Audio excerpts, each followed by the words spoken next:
Alright, here's the unfiltered truth. No nonsense, no excuses, just the raw reality. Nobody is coming to save us. Black people have been waiting for justice, equality, and reparations for centuries. Guess what? The system was never built for us, and those in power will never willingly hand over what's owed. We can keep begging at the feet of our oppressors, senselessly marching in the streets and waiting like fools, or we can start moving like people who understand that survival and success come from taking, creating, and controlling our own resources, our own destiny. We are foolishly addicted to distractions and consumerism created purposefully by our oppressors.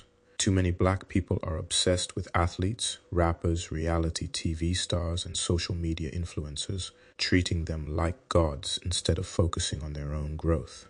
Instead of seeking knowledge in law, business, or financial literacy, black people spend hours debating celebrity drama, chasing clout online, and living vicariously through entertainers who aren't tangibly investing in uplifting or building the black community. Black people in America have over $1.8 trillion in spending power, yet own almost nothing. Instead of building wealth, too many of us are obsessed with buying the latest designer brands, cars we can't afford, and flexing for social media. We fund every other community's businesses while our own crumble. We'll line up overnight for Jordans, but won't show up to a community meeting or invest in a black-owned business. Black consumers fuel the economy every holiday season, from Christmas to Black Friday to Valentine's Day, dropping billions on gifts, fashion, and electronics while failing to invest in wealth-building assets. The obsession with trends, whether it's the latest iPhone, sneaker drop, or overpriced beauty product, keeps people trapped in financial instability. That's self-inflicted poverty. We glorify our own destruction. Modern rap and hip-hop has been designed to push self-destructive behaviors, violence, drug use, hypersexuality, and financial irresponsibility. Instead of uplifting messages, mainstream music encourages killing each other, disrespecting black women, chasing temporary pleasures, and we eat it up like it's our identity. Just look at the results in our community. This programming is not by accident. It's part of a larger agenda to keep the community weak and divided. Instead of rejecting this poison, we make the people pushing it rich. No other group tolerates this level of self-sabotage and destruction. We are raising our own oppressors. The cycle of broken homes, absent fathers, and poor parenting from single mothers lead to boys who have no guidance and grow into men who destroy their own communities. The lack of discipline, mentorship, and fatherhood is creating generations of lost, angry, and self-destructive youth. Then there's the manipulative concept of the strong black woman who wears the title of single motherhood like a badge of honor. Many single black mothers foolishly raise their daughters with an "I don't need a man" mentality, teaching them to be strong, overly aggressive, and hyper-independent, but not how to be cooperative, nurturing, or relationship-oriented. Single mothers are not equipped with the knowledge of being a wife or partner. Their daughters are abandoned to be raised by reality TV, toxic rap music, and social media, being exposed to hypersexuality, materialism, and self-destructive behaviors as a child. Instead of teaching them true history, self-worth, knowledge, and discipline, they let Cardi B, Megan Thee Stallion, and Instagram influencers shape their worldview. The result? Young girls chasing clout, dressing in undignified clothing before they even hit puberty, and prioritizing fast money over real success. Black boys often grow up with overly harsh, emotionally unavailable mothers who yell, curse, belittle, and sometimes physically abuse them in the name of discipline. Some black mothers turn their sons into emotional husbands, leaning on them for emotional support instead of allowing them to develop normally. This creates mama's boys who are either overly aggressive, emotionally numb, or weak and submissive. Women simply do not have the capacity to teach boys how to be men. Instead of prioritizing wealth building, home ownership, and financial responsibility, many black mothers waste money on material things, hair, nails, designer brands, and clubbing, while their kids struggle. They don't teach financial literacy, and as a result, their children grow up repeating the same cycle of poverty. Black children need the balance provided by having a strong male figure in their lives because fathers and male role models provide guidance, discipline, protection, and identity, things a mother alone, no matter how strong she believes she is, cannot fully replace. The black father's presence alone increases the likelihood of success, higher education, and financial stability, while his absence is statistically linked to higher rates of poverty, incarceration, teenage pregnancy, and emotional instability.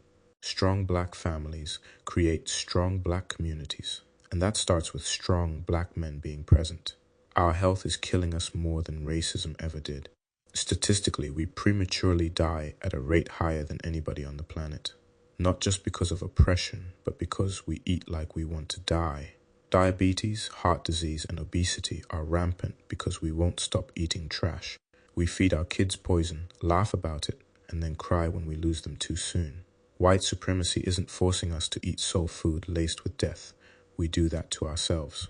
We have no real power because we choose not to own or control anything. Other communities build, own, and pass down wealth.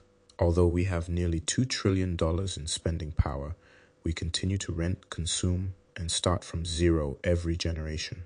We don't own the banks, schools, grocery stores, or land we depend on. Without ownership, we will always be at the mercy of those who do. Yes, racism, redlining, and discriminatory lending practices have historically prevented black wealth building, but at some point, black people must take responsibility for their own financial decisions. Blaming the system while still participating in self-destructive spending habits is counterproductive.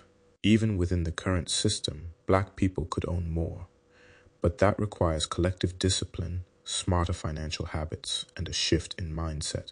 Black Americans have the money to build wealth. They just refuse to use it wisely.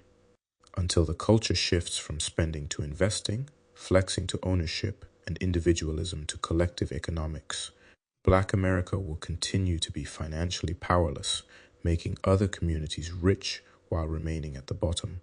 The majority of black people are okay with being comfortably oppressed. What is comfortable oppression? For example, 2 slaves are slapped by their master. One is slapped 7 times while the other only 5.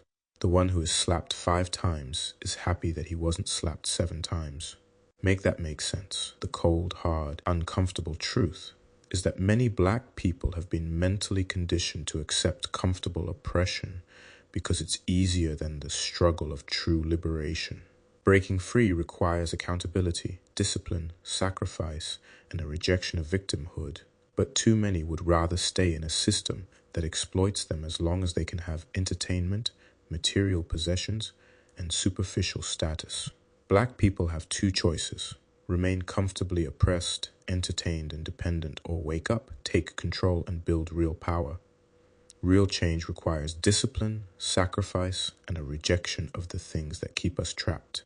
Until we collectively decide to suffer now for long-term success, we will remain stuck. The historical manipulated oppression of black Americans isn't just economic or social, it's biological, and it starts with what's on their plates. Just as the modern systems keep black people trapped in cycles of consumerism, entertainment, and financial dependence, it also keeps them addicted to toxic, nutrient-deficient foods that weaken the body and dull the mind. This book, How to Successfully Unalive the Negro Through Their Diet, exposes how the modern American diet is designed to keep black people sick, tired, and easily controlled, disconnecting them from the power of their ancestors, who thrived on whole, natural foods that fueled both physical and mental strength. Breaking free from this system isn't just about rejecting fast food and processed meals. It's about reclaiming our health as an act of resistance. True liberation starts with what we put in our bodies because of people who are too sick to fight, too tired to think, and too addicted to comfort will never rise up to claim their rightful power. If we don't take responsibility for our own future, we will continue to be used, discarded, and left behind. We have the will, the talent, and the resources to face reality and do what needs to be done. Order your copy of this powerful, eye-opening, must-read book today. Available now as an ebook or paperback on Amazon. Join 3,200,000 melanated people in this movement of establishing Black economic growth and prosperity. We are not victims. Own your story, shape your legacy, and ensure the financial security of your future generations. Please be sure to share, connect, and stay tuned for more.